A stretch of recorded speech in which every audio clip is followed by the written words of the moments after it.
네, 뉴스 챙겨보면서 오늘자 함께 준비하겠습니다. 첫 번째 소식인데요. 정부가 7일부터 적용이 됩니다. 사회적인 거리두기 조정안을 오늘 발표를 합니다. 사적 모임을 6일까지 그리고 식당과 카페 영업은 밤 9시로 제한하는 조치는 오는 6일까지인데요. 특별한 변수가 없다면은 이 사회적인 거리두기는 현행안이 유지될 가능성에 무게가 실리고 있습니다. 중앙사고수습본부 측은 오늘 중대본에서 결정이 되는 즉시 브리핑을 통해서 발표하겠다고 전했습니다. 설 연휴 동안에 이동량이 늘어난 것을 감안하면 다음 주부터는 확진자가 더 폭증할 가능성이 높다라는 전망인데요. 이 같은 유행 상황을 반영을 해서 일단 현행 거리두기는 연장할 것이라는 전망이 유력합니다. 네, 정의선 회장 부자의 현대글로비스 지분 매각을 두고 이번에 공정거래위원회가 현대글로비스 그리고 지분 매수자인 칼라자 관계자를 직접 불러서 소환 조사를 한 것으로 확인이 됐습니다. 지난달 말에 현대글로비스 측은 직접 정부 성사로 내려가서 지분 매각 관련 자료를 제출하고 온 것으로 확인이 됐는데요. 지난달 5일 정의선 회장 부자가 칼라그룹의 특수목적법인에 지분 10%를 블록딜로 매각한 지 약 20일 만입니다. 업계에서는 정 회장 부자가 추후 발생할 수 있는 사익 편취 규제를 사전에 피할 의도로 해석을 하고 있고요. 공정원 측에서는 개정 공정거래법이 시행되지 얼마 되지가 않았기 때문에 우선 면밀한 모니터링을 하면서 시장 상황을 판단할 예정이라고 밝혔습니다. 네, 다음 원전과 관련된 뉴스 나왔는데 삼성물산이 미국 중소형 모듈 원전사입니다. 네, 뉴스케일파워에 약 3천만 달러를 추가 투자하기로 결정했다고 어제 장마치고 전했습니다. 뉴스케일파워사는 2,533억 원 규모의 상장 지분 사모 투자 금액을 확보한 것으로 현재 알려졌고요. 올해 상반기에 주식 상장을 위해서 스펙과의 합병 조건도 갖추게 됐습니다.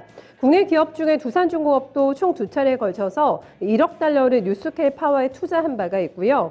두산중공업은 3조 원 이상의 이번에 SMR 소형 모듈 원전 관련해서 수주가 함께 예상이 되고 있습니다. 모기업인 미국 플로어도 뉴스케일파워와 상업 계약 체결 조건이 완료가 되면서 총 5천만 달러 규모로 사모 투자를 진행할 예정으로 알려졌습니다. 네, 에디슨 모터스가 쌍용차의 운영자금을 댑니다. 150억 원의 운영자금 지원하겠다라고 어제 공시를 했는데요. 에디슨 EV 측은 에디슨 모터스 컨소시엄이 지난달 10일 쌍용차와 체결한 투자 계약에 따라서 운영자금을 대여하게 된 것이라고 설명했습니다.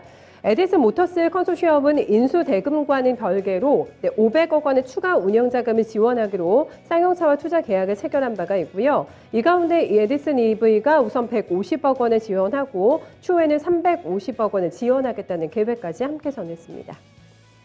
네, 이번에는 실적 발표 내용 보시죠. 요즘 좀 노이즈 많은 기업인데 에코프로비엠이 실적을 냈습니다. 작년에 영업이익이 1,162억 원대가 나오게 되면서 전년 대비해서는 112% 증가한 것으로 공시했습니다. 매출액은 전년 대비해서 74%가 증가한 1조 4,800억 원대가 기록이 됐고요. 당기순이익은 전년 대비 114% 늘어난 것으로 확인이 됐습니다. 한편 화재와 내부자 거래 의혹으로 최근에 모회사 에코프로 주가까지 타격을 입게 된 상황인데요. 지난해 1,500억 원을 투자한 국내 기관들의 움직임에 주목이 되고 있습니다. 투자금 중에는 정책금융도 섞여 있기 때문에 이제 회사 측의 적극적인 대응 방안을 기관 투자자 쪽에서 요구할 것으로 함께 예상되고 있습니다.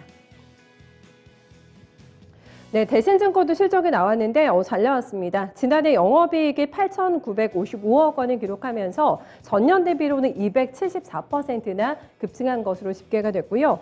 매출은 3조 6,200억 원대가 나오면서 전년 대비 26%가 증가했고 순이익은 6,292억 원 내면서 328%나 증가했습니다. 회사 측에서는 계열사와 IB 실적 증가로 인해서 영업이익이 크게 증가한 부분이라고 설명했습니다.